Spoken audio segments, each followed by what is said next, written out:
Bom dia, pessoal. Bom dia. Eu sou o Flávio, acho que não sei se vocês já foram apresentados a mim aí. Eu sou o Flávio, eu sou professor de História, sou mestre em História Social pela UERJ. E aí eu fui convidado essa manhã para bater um papo com vocês sobre esse processo de formação da favela, né? E aí a minha ideia era que a gente fizesse uma coisa bem informal mesmo, batendo um papo. Acho que quando a gente fala de algo que é tão peculiar e tão particular a nós, favela, né? Acho que todo mundo pode contribuir um pouco com as informações que traz, com as experiências vividas. Então a gente pode fazer uma coisa menos formal, até porque um sábado pela manhã a formalidade eu acho que não combina, né? Então fiquem à vontade aí para dialogar comigo o tempo inteiro. Quando vocês acharem que é necessário, ok? Queria poder conhecer um pouco vocês, mas acho que se a gente entrar nessa parte de apresentações, o tempo acaba sendo um pouco ingrato com a gente, até porque está aí já se aproximando do meio-dia, a fome começa a nos empurrar para fora, né? Então a gente vai se conhecendo aos poucos, beleza? O que eu queria que a gente começasse, tomasse como ponto de partida, para a gente fazer essa discussão, né? Eu chamei de aldeia, mucambo, favela, trajetórias de existência e resistência na relação entre um povo e o seu território. O que eu queria que a gente pensasse é como que a favela, que é o nosso ponto de partida, orienta as relações que a gente constrói, orienta as nossas relações humanas. E aí, para a gente começar a pensar na favela, eu queria que a gente pensasse algo maior, que é a ideia de comunidade. Como que essa ideia de pertencer a um lugar é importante para o homem. E aí, como o projeto Minha Aldeia toma uma citação como ponto de partida, eu também quis tomar uma citação como ponto de partida e lá na frente eu vou trazer dois autores que talvez a gente conheça um deles para fechar a nossa reflexão. O primeiro que eu queria que a gente pensasse é através de um pensador lá da antiguidade que é o Aristóteles, um cara que viveu 4 séculos antes de Cristo. E esse cara escreveu um livro de física que não tem nada a ver com o que a gente está fazendo aqui, espero, porque eu também não sei nada de física, mas ele está dizendo, o que não está em nenhum lugar não existe. E aí o que o Aristóteles, pensando física, pode fazer a gente caminhar para esse entendimento do que a gente quer fazer aqui hoje? Se ele está falando que o que não está em nenhum lugar não existe, a gente só existe porque está em algum lugar. E aí, qual é o lugar que faz a gente ter existência? Qual é o lugar que nos dá sentido nesse mundo? Entendendo que a gente tem uma diferença de geografia, né? Que tem alguns ex-alunos meus, o Bitler ali vai fazer geografia. A gente tem uma diferença muito bem marcada entre o que é um local e o que é um lugar. Local é qualquer ponto no espaço. Estamos aqui na Praça Mauá, isso é um local. O local que a gente marcou como ponto de encontro. Agora, se transforma num lugar quando a gente passa a estabelecer alguma relação com ele, né? Tem a música lá do Arlindo Cruz que fala do meu lugar, caminho de Ogum Inhaçã, ou seja, criou um sentimento, criou uma relação com aquele lugar, e aí aquilo passou a fazer sentido. Qual é o lugar que faz sentido para você, né? Qual é o lugar que te dá a existência? E aí eu queria que ao longo desse nosso pensamento aí, que vai ser muito cronológico, que a gente começasse a pensar qual é o lugar que nos dá a existência. Qual é o lugar que faz a gente ter sentido? Qual é o lugar que nos tira de um ponto qualquer no mapa, que nos tira de um local e nos faz plenos, que nos faz pertencer a algum lugar, que nos faz ter de fato um sentido de existência. Então, conforme a gente for construindo aí a nossa trajetória, vai pensando no seu lugar, vai pensando na sua aldeia, vai pensando no lugar que te dá sentido nesse mundo tão amplo, que faz você ter um ponto de retorno, ter uma raiz, né? Bom, para continuar esse pensamento, a gente precisa falar da comunidade e do homem, né? Já que não tem sentido essas duas coisas distanciadas. E aí eu queria que a gente começasse agora fazer esse passeio ao longo da história, muito cronologicamente, mas sem muita pretensão de ser historiograficamente correto falando, né?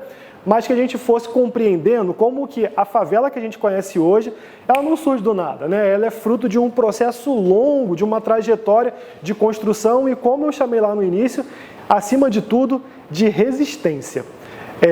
O homem, no seu lugar, ele quer, acima de tudo, resistir. E a gente sabe que para uma realidade de favela, a existência ela é ainda mais dura e por isso necessita de uma luta ainda mais encarnada. Então a gente vai fazer um processo longo ao longo da história para perceber como que a gente chega nesse lugar que a gente quer tanto falar hoje. Comecei lá atrás. Mais ou menos 14 mil anos antes de Cristo, os arqueólogos encontram as primeiras referências do homem vivendo em comunidade. E por que que o homem vive em comunidade? Não vou ficar preso ao texto, tá? Depois vocês podem ter acesso a esse material, caso queiram ter ali alguma fonte de pesquisa. Os homens começam a viver em comunidade por dois objetivos. O primeiro, fica mais fácil coletar alimentos, caçar, se você está em comunidade. Se sou eu sozinho lá correndo atrás de um animal, é uma coisa. Se sou eu e um grupo correndo atrás desse mesmo animal, é outra coisa. A outra coisa é que fica muito mais fácil você sobreviver daqueles que querem te matar, dos predadores, se você está em grupo.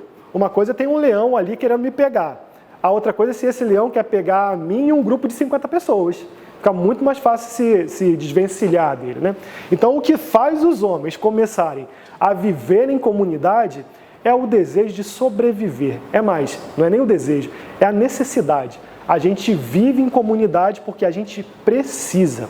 O grupo nos faz forte. Então, desde o início da humanidade, quando o homem passa a viver em comunidade, ele sabe que isso é necessário para que a vida seja possível.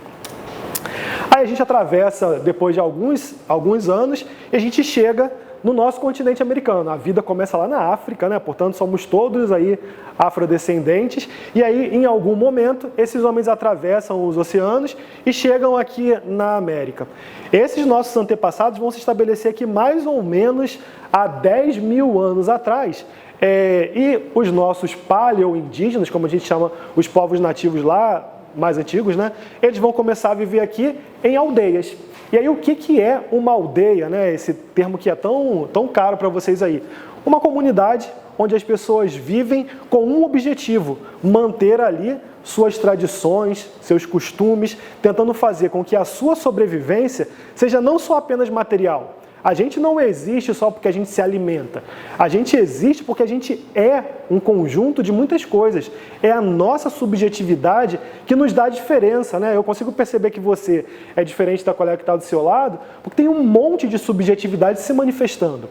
Então, permanecer nas diferenças também é algo que os homens querem. E eles percebem que os grupos são diferentes, se agrupar nas aldeias dá a nós essa possibilidade de manter as nossas tradições. E aí aparece uma coisa fundamental, que viver em comunidade é fundamental para que a gente possa fortalecer a nossa identidade cultural.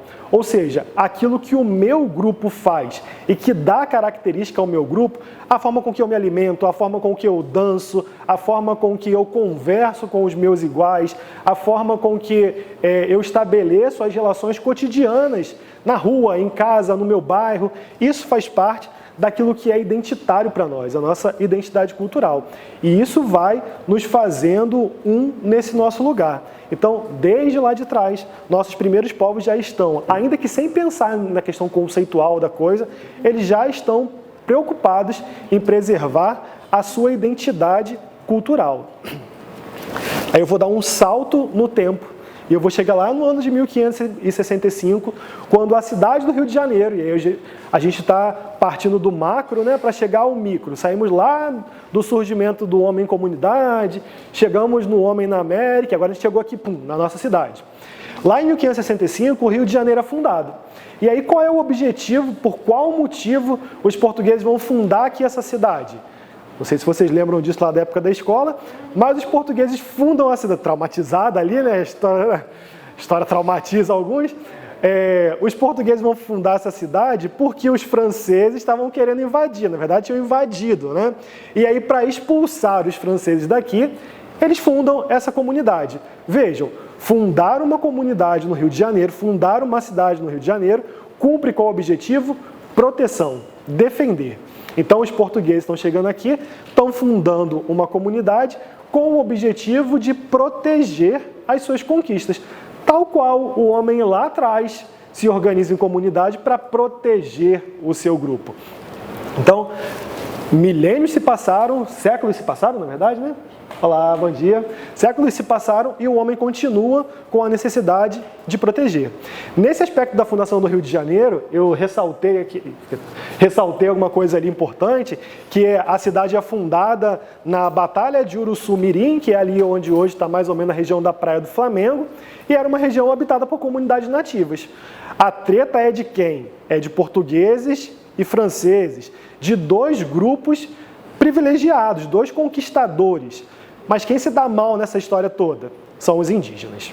Porque aquela região ali era uma região ocupada por povos nativos, e o que a gente vai ter é que nessa batalha de Uruçu-Mirim, eu tirei ali a citação lá dos livros que tratam dessa passagem, né, que fala que algo em torno de 160 aldeias indígenas foram incendiadas e os povos que ali viviam passados ao fio da espada. Ou seja, na busca de interesses entre dois povos colonizadores, quem se ferra não é o colonizador.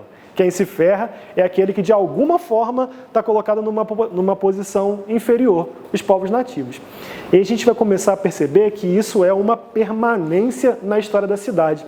Toda vez que há algum tipo de interesses, seja se somando, seja entrando em conflitos, interesses esses que estão ligados à classe dominante, quem se ferra não é o dominante, quem se ferra é quem está na parte de baixo dessa pirâmide social. O Rio de Janeiro ele é marcado por uma série de permanências. Daqui para frente a gente vai ver que tem um monte de ideias que elas colaram na cidade e parece que elas não saem dali, elas fazem parte da formação do que é esse nosso lugar. E uma delas é que sempre que tem esses conflitos de interesse, a elite não vai pensar duas vezes em fazer quem está na base dessa pirâmide ser ali de alguma forma chacoalhado para atender os interesses. Esqueci de falar uma coisa importante, deixa eu voltar aqui sobre a fundação da cidade. O Rio de Janeiro é fundado, como eu falei, naquela região ali, Flamengo, Urca, né, naquela região da Batalha do Uruçu-Mirim. Logo depois da cidade fundada ali, para onde eles transferem a cidade? Para um morro. Por quê? Para o Morro do Castelo, né? Um morro que nem existe mais, a gente vai falar um pouco disso mais lá na frente, um morro que estava hoje mais ou menos na região do Castelo, né? Ali atrás do Teatro Municipal, da Biblioteca Municipal, aquela região ali. Né?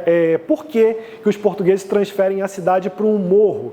Quem assistiu Tropa de Elite consegue ter essa clareza, né? Quem está no alto do morro tem uma visão melhor da cidade, consegue proteger melhor os seus domínios.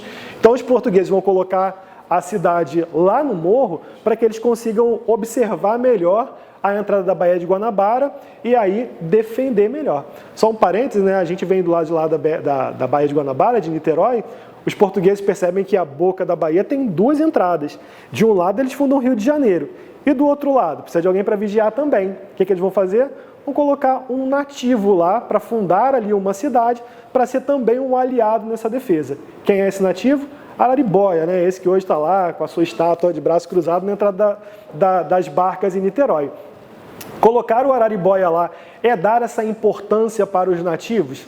Não é. Os portugueses não estão preocupados com quem está na parte de baixo da pirâmide. Os portugueses estão preocupados em fazer com que aqueles que estão na base da pirâmide, de alguma forma, sirva aos interesses de quem está no topo. Então o Araribóia é colocado lá, mas ele é batizado católico, ele precisa estabelecer a sua sociedade de acordo com as regras do mundo civilizado branco, ou seja, funda uma igreja católica, estabelece cidade com os padrões portugueses, ou seja, só vai ter algum tipo de oferta, se é que a gente pode chamar de oferta, mas de extensão de direitos, de benefícios para os mais pobres, para os menos favorecidos, quando isso de alguma forma beneficiar os interesses da elite. Veja, eu estou falando de 1565. Isso faz sentido na sociedade que a gente vive hoje? Perdão? Qualquer semelhança. Né? Não é mera coincidência, né? Esse projeto de dominação que a gente tem espalhado aí na cidade, né? Avançamos alguns séculos e chegamos a um ano importante no Rio de Janeiro, que é o ano de 1808. O que estava acontecendo em 1807 lá na Europa? Napoleão Bonaparte, que era o imperador dos franceses, estava querendo conquistar geral. E aí, os portugueses se sentindo ameaçados por Napoleão... Estou resumindo muito a história, tá, gente? Os portugueses ameaçados por Napoleão vão fazer o quê? Vão meter o pé. Vão falar, opa, Portugal não é a parte mais rica, nem a mais importante do império. O nosso dinheiro está vindo todo lá do Brasil.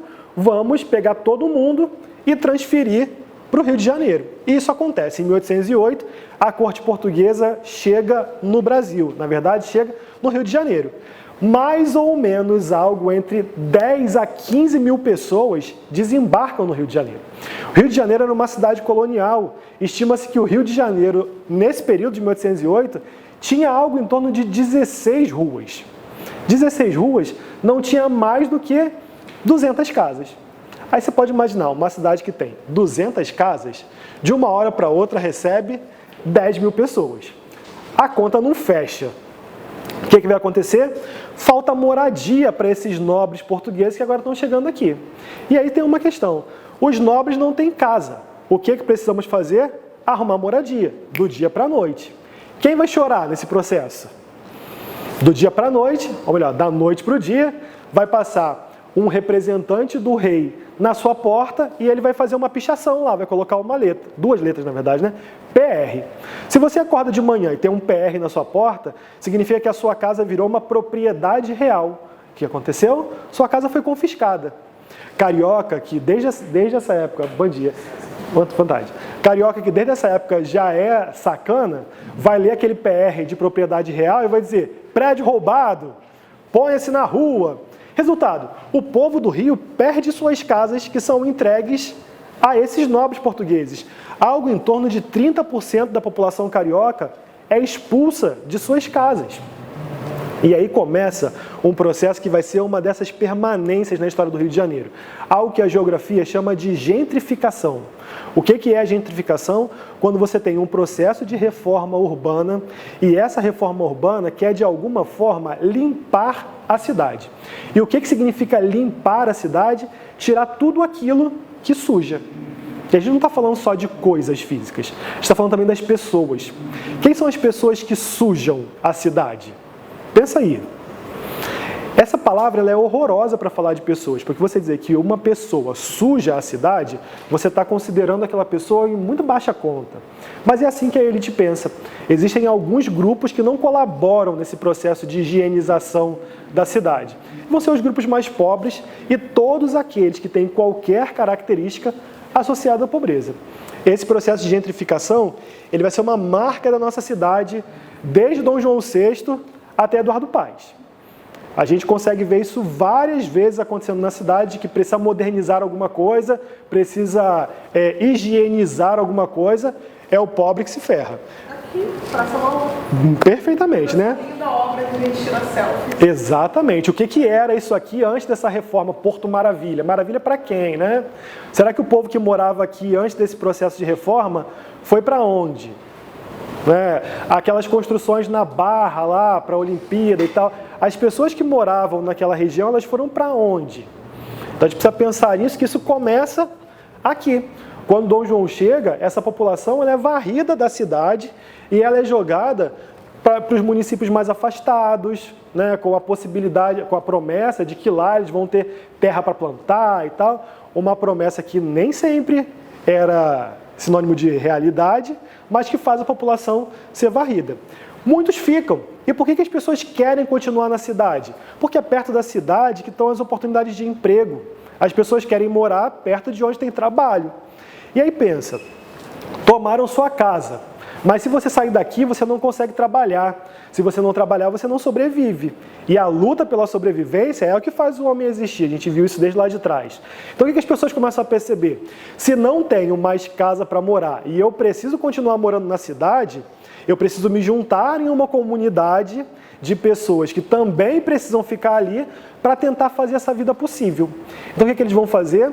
Se antes moravam em diversas casas, agora eles vão construir uma única casa e as pessoas não moram mais com as suas famílias nessa casa. Cada família, passa a ocupar um cômodo dessa casa. Começa a surgir aí mais uma coisa que vai ser outro símbolo da cidade que a gente ainda encontra. Se você atravessar aqui a rua e for lá para aquela área da Praça da Harmonia, ali perto do Aquarrio, você ainda vai ver que existem casas de cômodo lá. Essas casas de cômodo, essas habitações coletivas, vão dar origem ao que a gente chama de cortiço. Vocês estão instalados lá na Lapa, né, num prédio que chamam de cortiço. Ou seja, isso vai ser uma presença constante da cidade, principalmente nessa área central aqui que a gente está. As pessoas precisam viver aqui e vão ocupando os cômodos dessa casa. Não preciso dizer que famílias inteiras morando em um único cômodo, quais são as condições de vida oferecidas para essas pessoas, né? As casas não têm milhões de banheiros, as casas têm um banheiro só, quando tem. E aí você pode imaginar lá algumas famílias dividindo um banheiro, dividindo uma cozinha, uma população que o poder público não quer que esteja ali, né? Então, vai começando a ter também ali uma série de sinais de abandono. Avançamos um pouco mais na história, chegamos ao ano de 1822, ano importante da história do Brasil, né? O ano da independência. Quando o Brasil se torna independente de Portugal, muitos portugueses que estavam instalados aqui pensam que não faz mais sentido continuar aqui, já que os interesses deles estão muito ligados a Portugal. E muitos portugueses voltam. Quando esses portugueses voltam, os seus palacetes, os seus casarões que estavam construídos aqui no centro da cidade, ficam abandonados. Opa, aí a gente vai ver juntar duas coisas importantes, que é casa abandonada e população sem casa. Qual é o somatório? Essas pessoas começam a invadir esses prédios e a estabelecer ali novos cortiços, novas casas de cômodo, novas habitações coletivas. Essas pessoas começam a encontrar nesses cortiços, nessas casas de cômodo, o símbolo da sua esperança.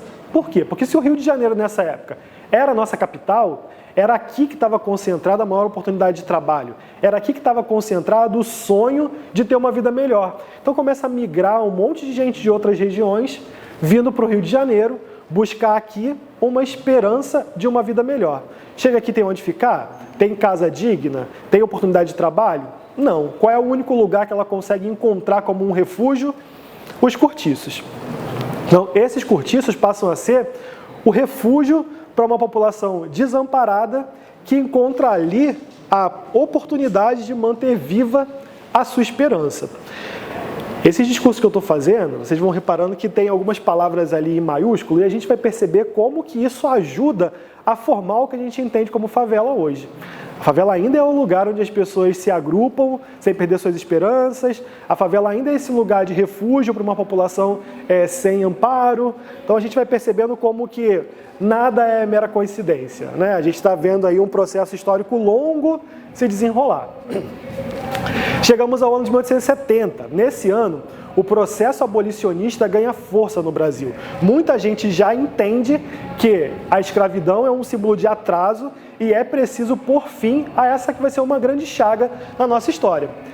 Só que diferente do que os livros de história nos ensinaram, a abolição não é fruto da canetada da princesinha branca. A abolição... Oi? O quê? Já vou dar um spoiler aqui, que o próximo spoiler eu chamei. A escravidão é abolida. Mas que liberdade, né? A gente vai fazer essa reflexão daqui a pouco. Mas só para a gente tirar essa imagem, né, de que a abolição vem com a princesinha que acordou e fala: hoje eu quero fazer uma bondade para os negros, vai lá e liberta. Não, isso é fruto de um processo longo de luta dos próprios negros, né? E aí, esses negros que lutavam pela sua liberdade, eles começam a entender que nada vai cair de mão beijada, não vai cair, a liberdade não vai cair pronta do céu. Eles começam a lutar por ela. Como que eles lutam? A luta pela abolição, ela é uma luta muitas vezes dolorosa. Muitos negros, por exemplo, encontravam no suicídio uma forma de resistência à escravidão. Ele percebe que se matar é melhor do que viver escravo. Muitas mulheres negras encontravam no aborto uma forma de resistência à escravidão, porque ela preferia não colocar um filho no mundo do que colocá-lo para ser escravizado. E ainda dava um prejuízo no seu senhor, porque o neném ali que ia nascer escravizado era um produto a mais na mão desse homem branco escravocrata, né? Então esses negros começam a lutar pela sua liberdade. E uma grande forma de lutar pela sua liberdade é recusar-se à escravidão fugindo. E aí a gente vai ter muitos desses negros escravizados que começam a fugir dos seus senhores, ajuntando-se aqui na cidade em comunidades como aquelas que existiram inicialmente lá no Nordeste, nos mucambos. Mucambos eram os pequenos agrupamentos familiares de negros buscando reconstruir ali a sua liberdade. E o conjunto dos mucambos davam origem ao que a gente conhece como quilombos. Vale dizer que essa cidade, ela é basicamente, ainda no século XIX, organizada em torno do centro aqui, né? E a gente vai ter para as margens do centro, para as bordas do centro, a construção de muitos quilombos. E o quilombo mais importante do Rio de Janeiro nessa época era um quilombo que se formou na chácara de um homem branco, mas que reconhecia a importância da abolição, que era um português chamado Lebron. Esse português, que tinha uma chácara, na qual se construiu um quilombo, chamado quilombo do Lebron, vocês podem imaginar qual bairro que ele deu origem, né? A gente está falando de um quilombo que surge em uma região que depois vai ser o bairro mais gentrificado do Rio de Janeiro, o Leblon, né? Procura ver se há alguma marca de negritude lá no Leblon. Se tiver, vai ser nos postos de trabalho, né? Nos quartos de empregado, exatamente. Mas, né, aí fica a nossa referência. Mas além do quilombo lá do Lebron, a gente vai ter o quilombo da Penha, na região que hoje está a Vila Cruzeiro.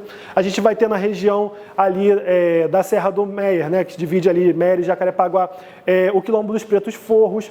Ou seja, da Zona Sul à Zona Norte, o que a gente está vendo é surgir um monte de focos de resistência. 1870 já mostra que a escravidão está a um passo do fim. É claro que esse um passo do fim vai levar ainda quase 20 anos, né? Aí, finalmente, no ano de 1888, a princesa acorda um dia depois de muitos protestos, de muita campanha, não só interna, mas também externa, e aí, em 1888, a abolição ela é de fato promulgada, a gente vai ter a assinatura da Lei Áurea. Vale dizer que a gente tem um povo que ficou escravizado no Brasil. Só para a gente fazer uma continha básica, né? A gente entender um pouco de como essa questão racial ela ainda é importante para a gente. Os negros começam a chegar escravizados no Brasil mais ou menos em torno do ano de 1534. Os historiadores eles não têm precisão nessa data, mas é mais ou menos em torno da década de 1530. A abolição ela vem em 1888. Portanto, a gente tem quase 350 anos de escravidão. Mais 350. 34 para 88, 354. Obrigado, né?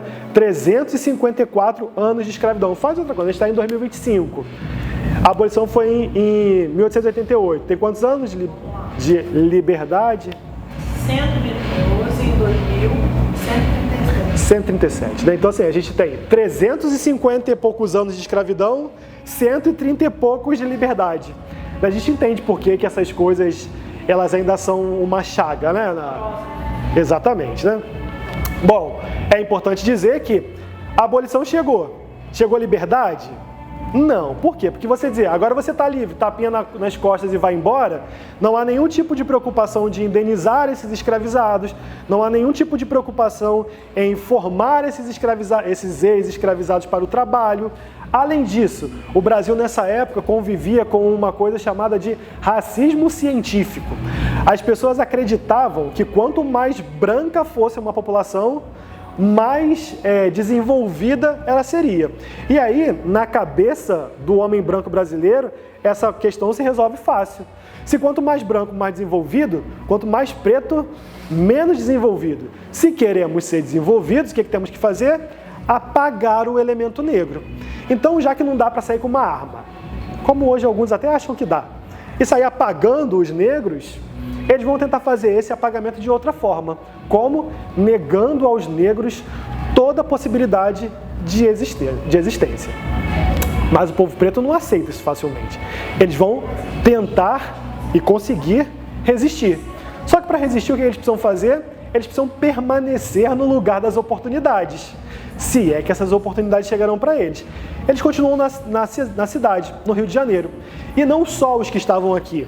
Muitos que ocupavam as fazendas do Vale do Paraíba, as fazendas das regiões rurais do Rio de Janeiro, começam a migrar para a cidade.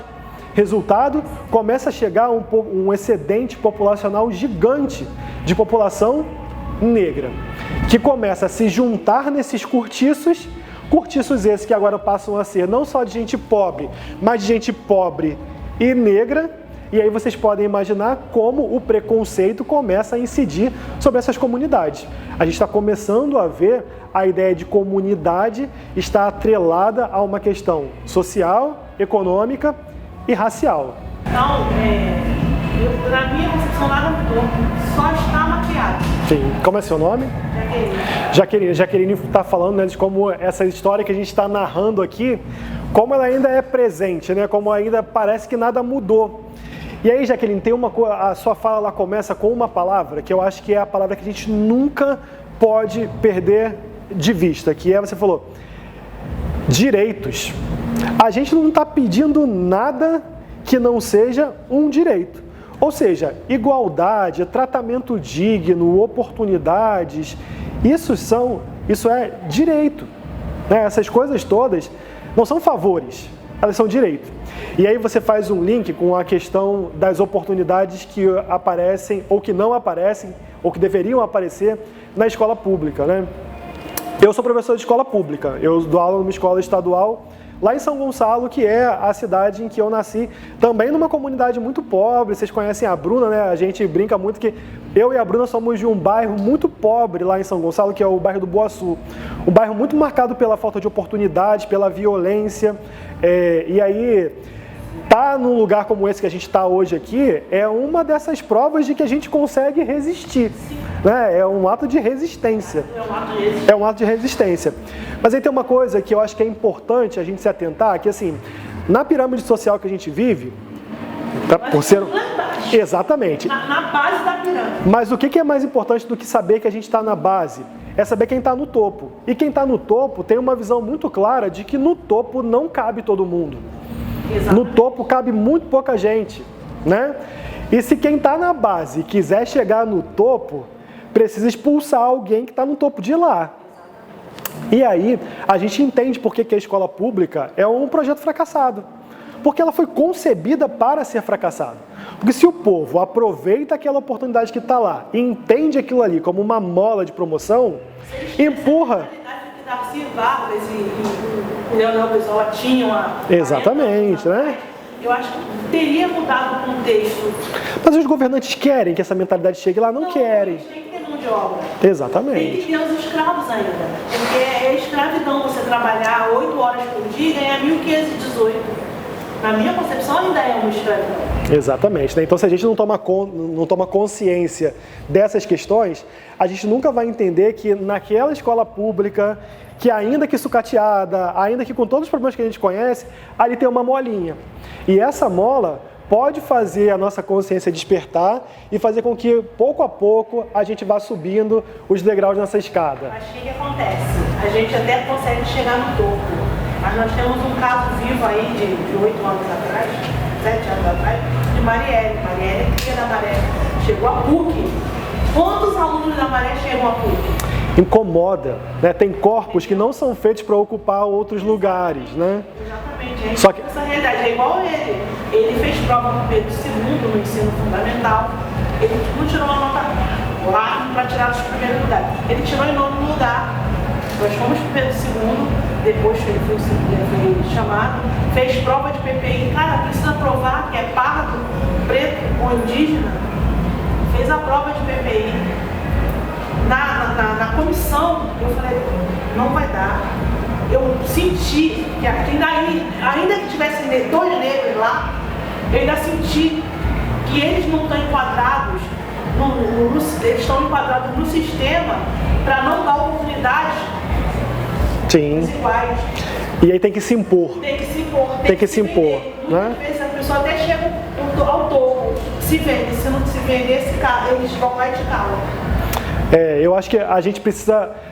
A sociedade ela é feita para... Nos Estados Unidos, eles têm isso mais claro do que a gente aqui. Nos Estados Unidos, eles dizem que, bom dia, o cidadão padrão é o que eles chamam de WASP. W-A-S-P. Ou seja, white, branco,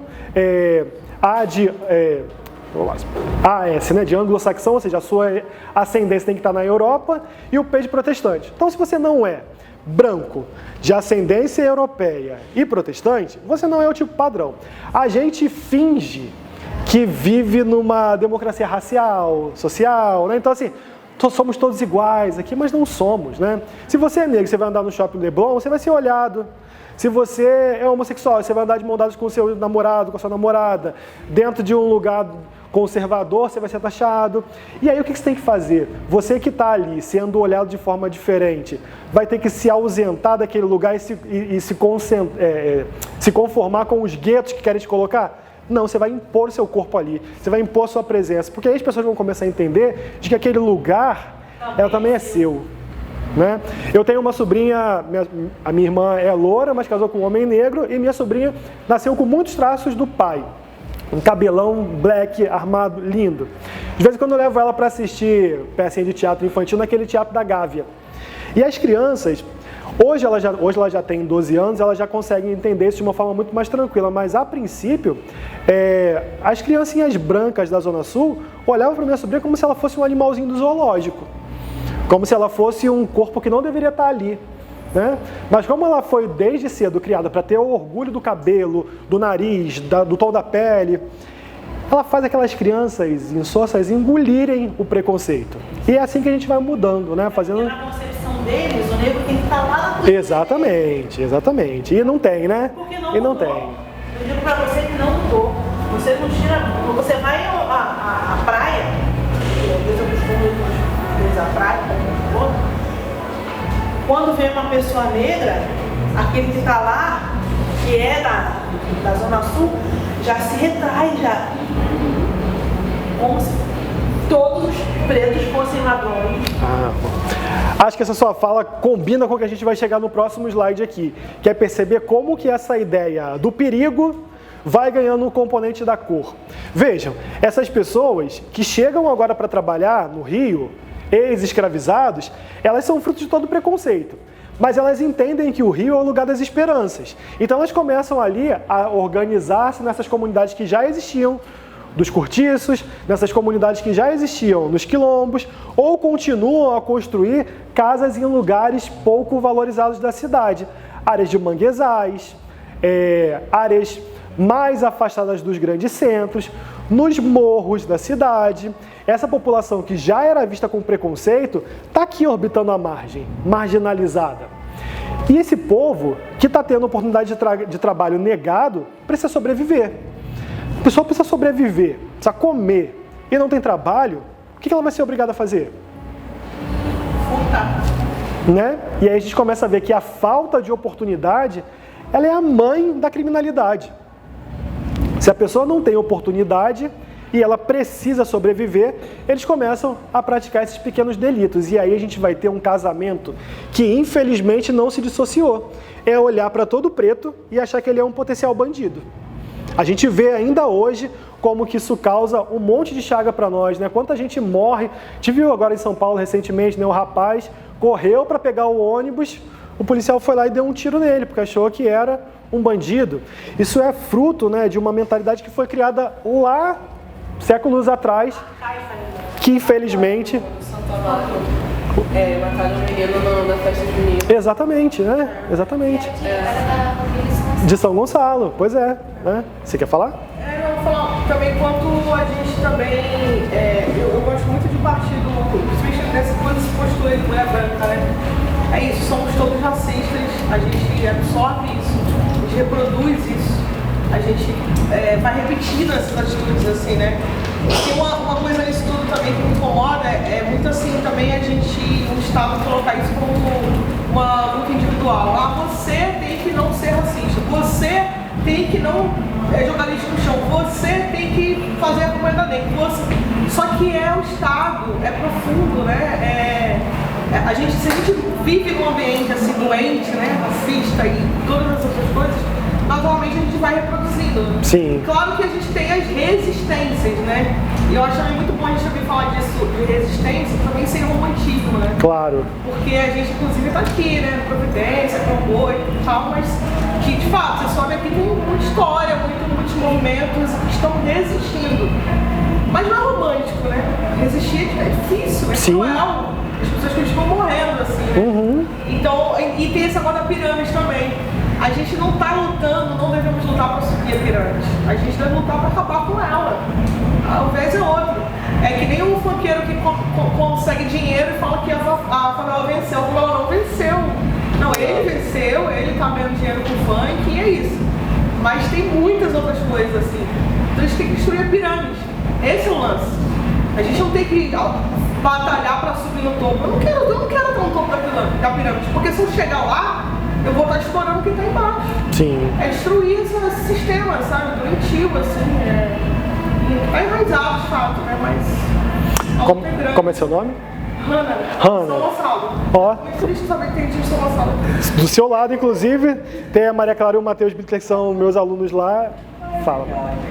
É que você citou racismo científico e eu estava conversando com ele que esse argumento já era usado em 1888, mas ele continuou sendo usado até, assim, eu diria que até hoje, mas ele ainda tinha muita força e era a maioria dos argumentos em 1950, na época da Revolução Industrial dos Estados Unidos.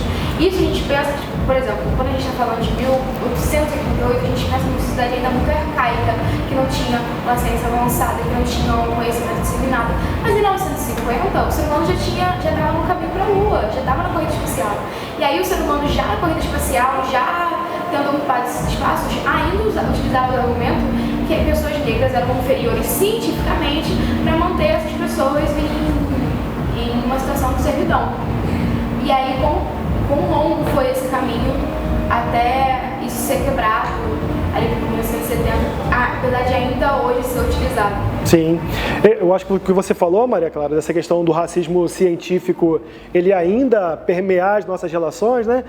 Ele vai diretamente completar o que a Hanna falou, né? A Hanna fala a ideia é que a gente consiga quebrar a pirâmide. E aí você fala que não dá para romantizar, e eu concordo. Quando você fala de quebrar a pirâmide, eu acho que seria o sonho, né? Não, claro.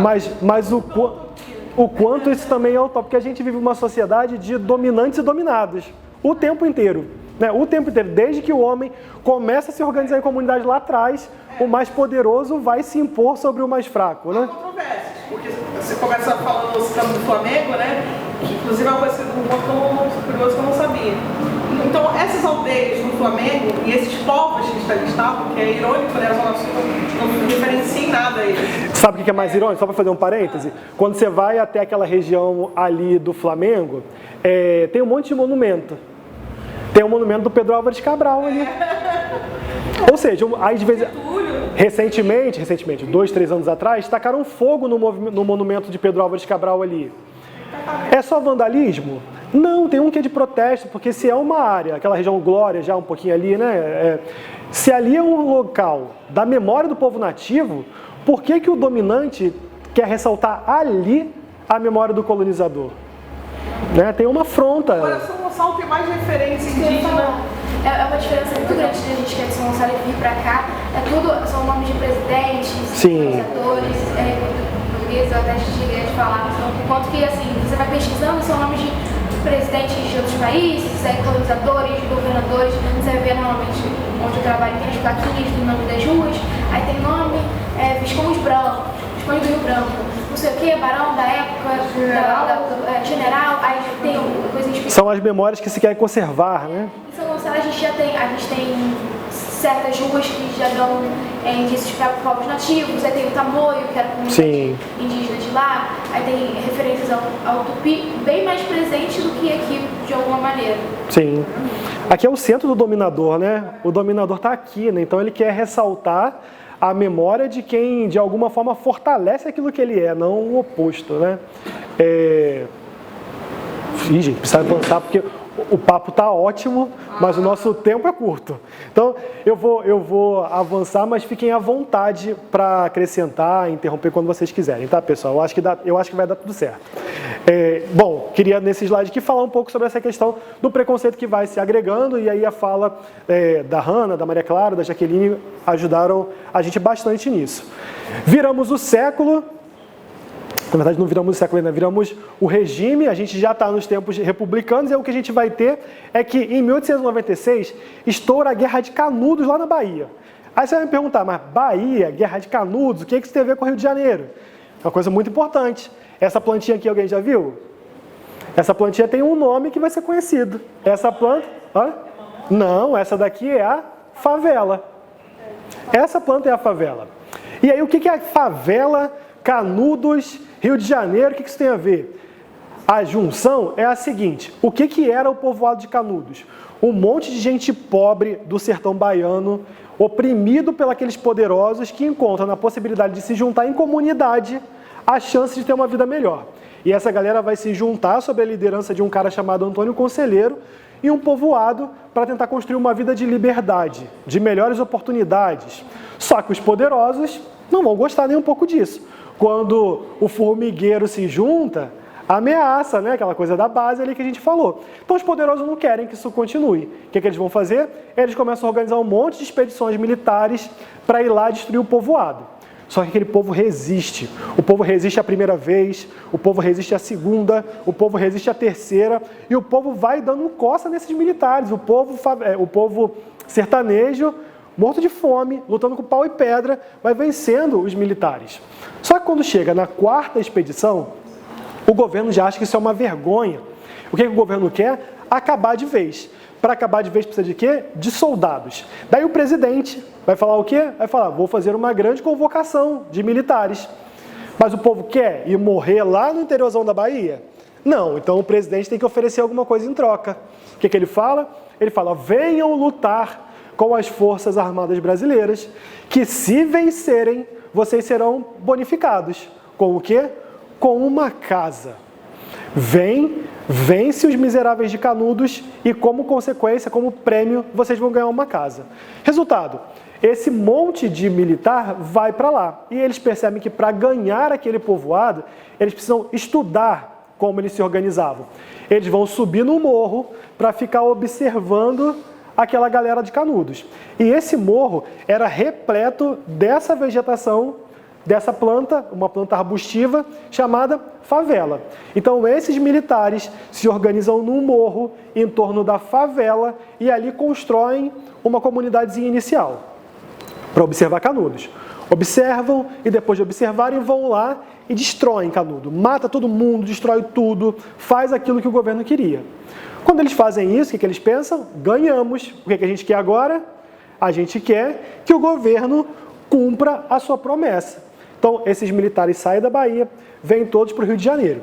A sede da presidência da República no Brasil, nesse momento, era ali mais ou menos onde está a central do Brasil. Na verdade, o prédio até existe, o prédio fica na rua Marechal Floriano, atrás é a sede do Itamaraty, no Rio de Janeiro, o Museu Histórico do Itamaraty. A sede da presidência era lá. Os militares vão para lá e querem que o presidente faça o quê? Cumpra a sua promessa, tome a providência que prometeu de dar a casa. O governo vai dizer, beleza, espera aí um pouquinho. Espera aí que a gente vai dar a casa. Os militares vão falar, beleza, então a gente vai se organizar aqui, tal qual estávamos lá no Morro da Favela, nesse morrinho que tem aqui perto, enquanto a gente espera a providência do governo. A providência do governo veio? Não. A providência está lá ainda. O primeiro morro que começa a se organizar em torno da comunidade estabelecida no Morro da Favela.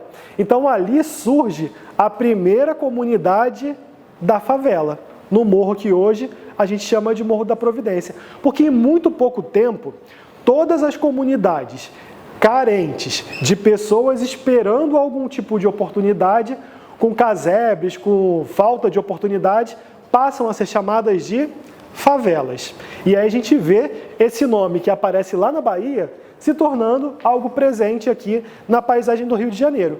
Favela surge ali no Morro da Providência.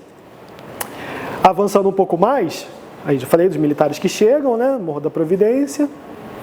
A gente vai ter no ano de 1903, já virando o século, já na nova fase, o presidente da República dessa época, que era o presidente lá de trás da Guerra de Canudos, era o Prudente de Moraes. Presidente Prudente, que vai dar nome para a cidade de São Paulo depois, né? Nessa época aqui, o presidente era o Rodrigues Alves, aquele que dá nome para aquela rua da rodoviária ali, né?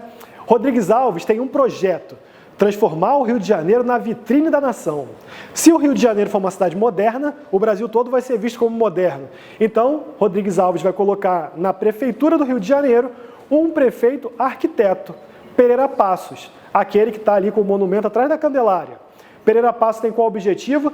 Transformar o Rio de Janeiro na Paris dos trópicos. Ele quer que a cidade do Rio seja parecida com a capital da França. Só que o centro da cidade está cheio de cortiço. E aí o Pereira Passos tem uma visão muito clara. Não dá para ser Paris cheio de cortiço. O que a gente precisa fazer? Botar os cortiços abaixo. Porque, além disso, nesses cortiços, tem um monte de gente que não colabora para áreas parisienses. Então, ao botar abaixo esses casebres, esses cortiços, a gente empurra também para fora da cidade esse monte de gente pobre, preta, né, que não está adequada à cidade que a gente espera. Começa o processo de reforma urbana, o bota abaixo do Pereira Passos. Vai ser aberta a Avenida Central, hoje a Avenida Rio Branco, aquela que passa o VLT lá no centro. Uma rua larga, um boulevard, tal qual o dos franceses. Ali estava cheio de cortiço. Vão ser todos demolidos, todos postos abaixo. E o povo, que precisa continuar morando no centro da cidade, vai fazer o quê? Vai começar a subir o morro. E aí essa população, que no início era apenas desses militares que tinham chegado lá de Canudos, agora passa a ser composta também por essa população expulsa dos cortiços da cidade. Os morros começam a crescer como fruto desse processo de gentrificação da cidade. Limpar a cidade, expulsando os pobres. Além da questão urbana, há também uma questão moral. Não pode andar descalço na cidade, não pode fazer pequenas atividades de comércio. Olha o Eduardo Paes moralizando a praia. Não pode ter camelô, não pode ser o quê. Pereira Passos fez igual. Não pode ter comerciante no centro da cidade, não pode andar a pé, não pode ter cachorro na cidade, pobre dos caramelos, vão ser todos varridos. Né? Então, essa população, ela vai sendo varrida do centro. Ela não só não pode morar ali, como ela não pode frequentar aquele espaço. Né? Ela não pode frequentar aquele espaço. Dentro ainda desse projeto do Rodrigues Alves, ele se preocupou não só com a questão urbana, mas também com a questão sanitária da cidade, não da população. O Rio de Janeiro era conhecido naquela época como o cemitério do imigrante. O imigrante chegava aqui, europeu, e morria por conta do tanto de doença, varíola, febre amarela. Então ele quer sanitarizar a cidade. Para isso, ele vai pegar lá o Oswaldo Cruz, um sanitarista importante da época, para começar a pensar num projeto sanitário. Esse projeto sanitário incluía, dentre outras coisas, vacinação da população.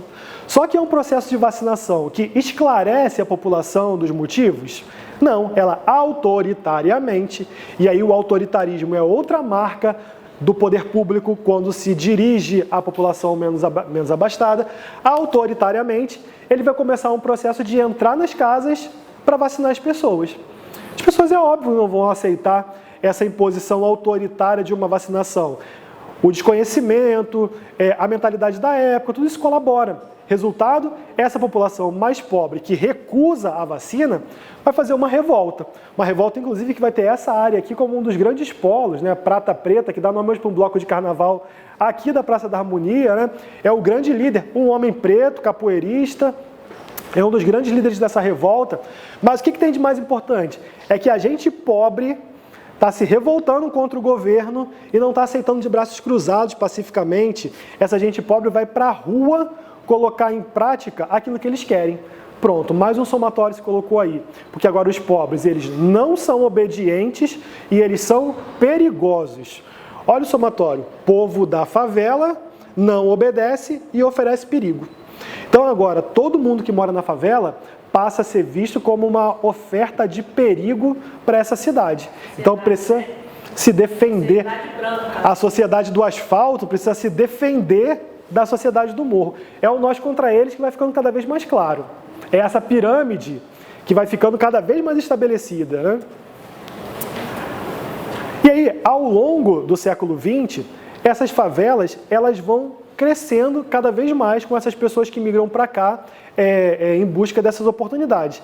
E aí você pode pensar, mas se ela é uma ameaça para o povo do asfalto, por que o poder público não faz alguma coisa para conter esse processo de favelização?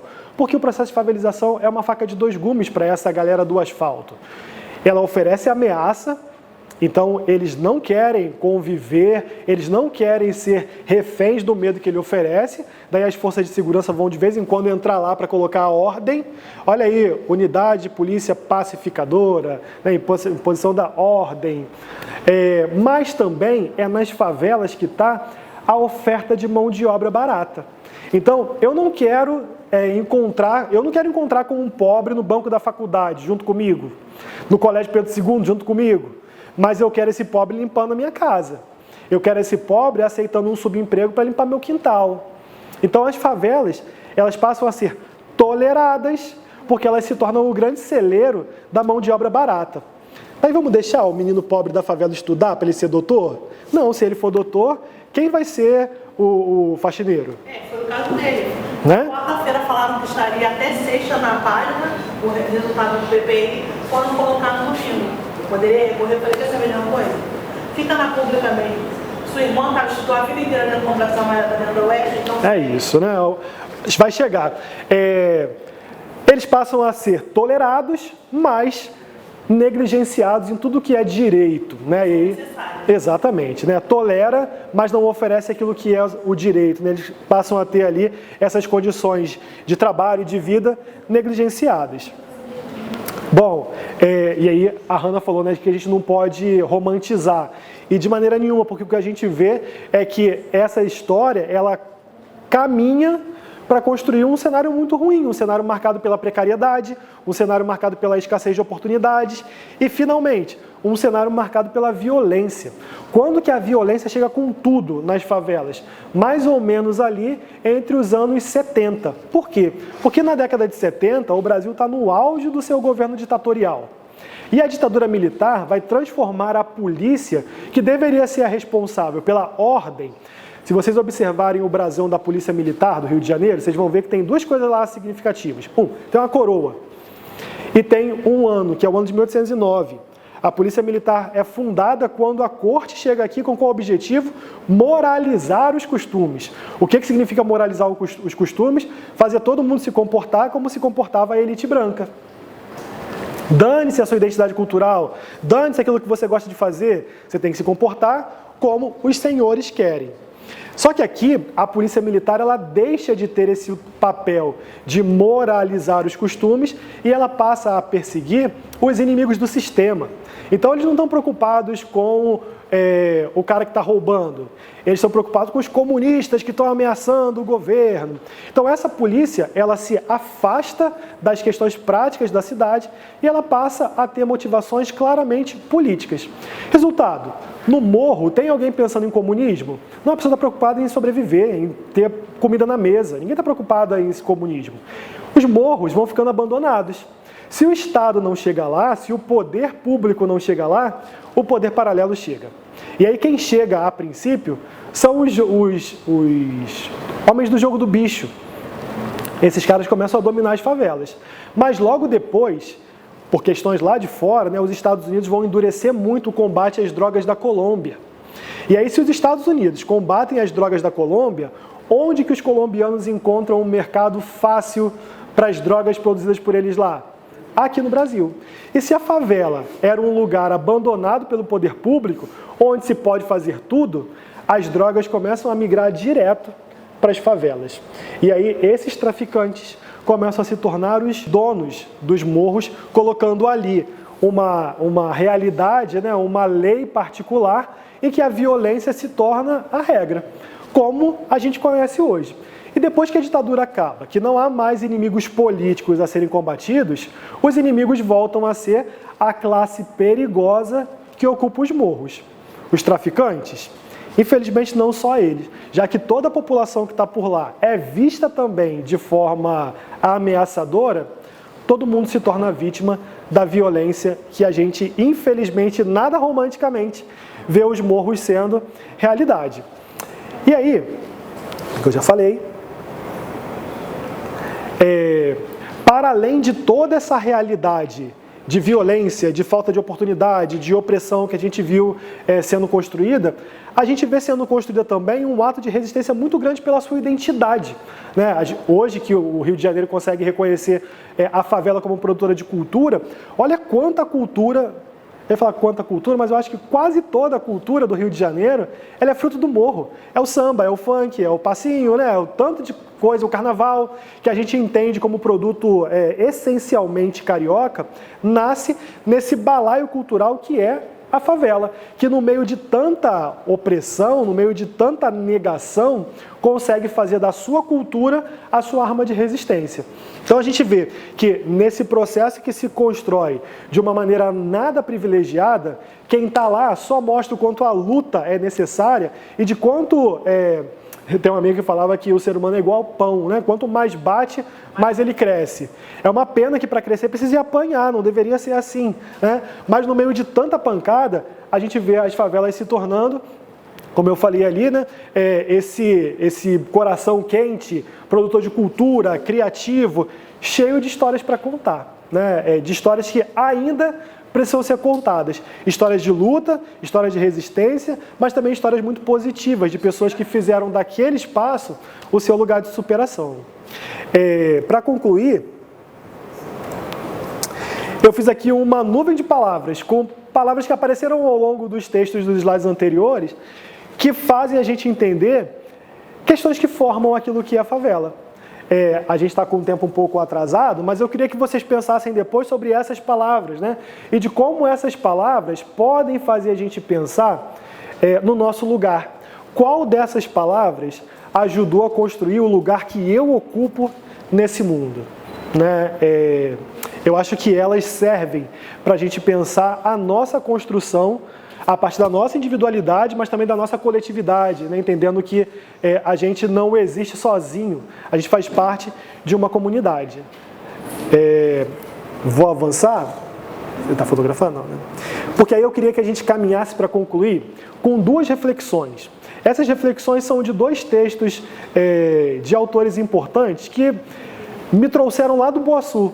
Lá dessa favela de onde eu saí trazendo esses dois textos, de uma escola pública, inclusive, uma professora de escola pública que me apresentou, né? E aí eles são réguas para mim, e eu queria que a gente pensasse sobre eles. Um é da Clarice Lispector. Os dois autores, eles têm algo em comum. A Jaqueline tinha falado do patrão lá, não muito legal do pai dela, que era judeu.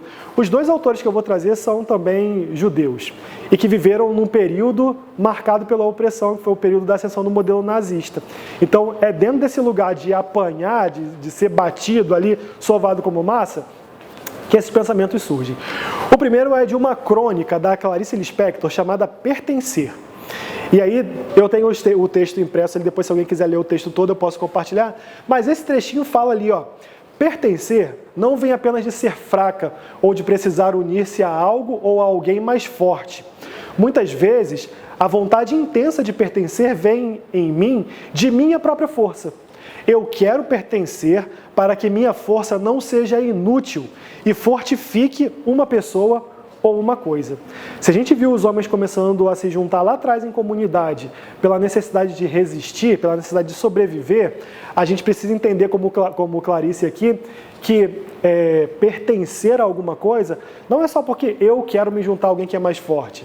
Eu também tenho muita coisa a oferecer. O que eu posso colaborar para que o outro seja maior a partir do pertencimento que eu coloco para ele? Então, entendendo ali nesse jogo de mão dupla, né? A gente não é só aquele que recebe, a gente também é aquele que oferta, aquele que oferece. E aí entender qual é o lugar que a gente ocupa e por que a gente quer pertencer àquele lugar, nos coloca num lugar menos... daquele que só está ali com o pires estendido, né? A gente também pode colaborar oferecendo. E aí, por último, esse texto é um pouco maior, mas eu... Oi? Comunista. O pezinho tá lá, né? Por último, esse texto é maior, mas eu selecionei algumas coisas para a gente pensar, porque a gente fez um panorama de história aí, e vocês foram reparando que nas imagens que ilustram os slides, aparece lá Pedro I, Pedro II, a gente falou, Dom João VI, perdão, a gente falou da Isabel. E aí esse texto do Brecht ajuda a gente a pensar um pouco. Esse texto chama Perguntas de um Operário que Lê. E aí, Jaqueline, você falou lá, a gente falou da escola pública que não oferece a oportunidade para o menino, né? Se aquele operário, se ele tivesse através da leitura o despertar da sua consciência, será que a gente não começava a sacudir a base dessa pirâmide, né? Olha o que o Brecht está falando. Ele começa lá. Quem construiu Tebas, a das 7 portas? Nos livros veio o nome dos reis. Mas foram os reis que transportaram as pedras? A grande Roma está cheia de arcos de triunfo. Quem os ergueu? Em cada página, uma vitória. Quem cozinhava nos festins? Em cada década, um grande homem. Quem pagava as despesas? E aí ele termina falando tantas histórias, quantas perguntas. Eu queria que a gente pensasse que vocês aí no projeto Minha Aldeia estão para contar histórias. Histórias de quem vocês vão contar? Quais são as perguntas que vocês querem responder? Eu acho que tem muita gente que tem histórias que precisam ser contadas, faltando apenas quem as conte. E aí vocês aqui no projeto estão com a faca e o queijo na mão para contar histórias que a gente precisa ouvir. E aí, com essa reflexão, eu acho que a gente dá conta de sair daqui com um monte de motivações, de perguntas, para que a gente possa, de fato, pensar qual o nosso lugar e o que a gente pode oferecer do lugar que ocupa para fazer com que a cidade nos pertença e que a gente também pertença a ela.